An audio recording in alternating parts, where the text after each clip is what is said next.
सपा सांसद डिंपल यादव सपा उम्मीदवार का प्रचार करने कार्यकर्ताओं के बीच पहुंची, लेकिन हाल ऐसा हुआ कि लगा कहीं और आ गई। अपने ही लोगों के बीच डिंपल डर गई।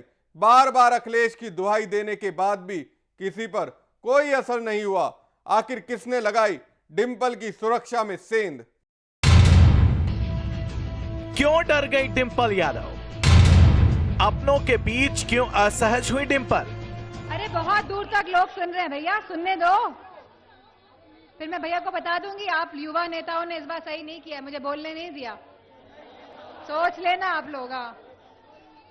नहीं, मैं आपका भी शिकायत करूंगी आप अगर बोलोगे तो भैया से। कभी झिड़की, कभी विनती, कभी धमकी, कभी नाराजगी और कभी गुहार, लेकिन लाल टोपी पहने सपा कार्यकर्ता कहां सुनने वाले थे। मैं पूछूंगी, मैं आपसे बात करूंगी, लेकिन आपको शोर नहीं मचाना है, तो मैं बहुत अच्छी बात करके जाऊंगी आप लोगों से। आप चिल्लाते हो, मुझे डर लगता है। प्लीज शांत शांत शांत शांत शांत प्लीज।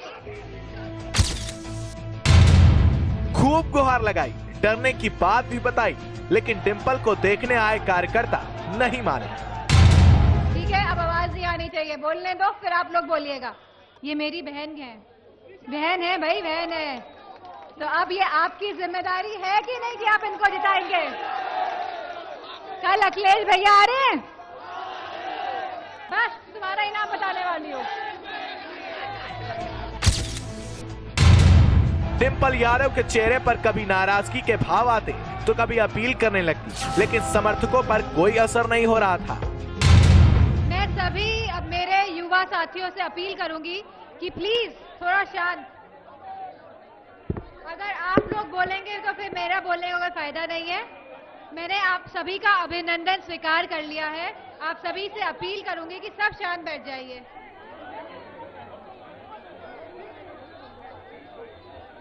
सबसे अपील कर रही हूं मैं, शांत बैठिए। आप ही से बात करने आई हूँ, इलाहाबाद पहली बार आई हूँ, तो बात सुनिए अच्छी तरह से और सब शांत बैठिए। अब धन्यवाद, बहुत बहुत धन्यवाद। मैं भैया को जाके बताऊंगी कि आप लोगों ने मेरी बात सुनी और सब शांत होकर बैठ गए हैं।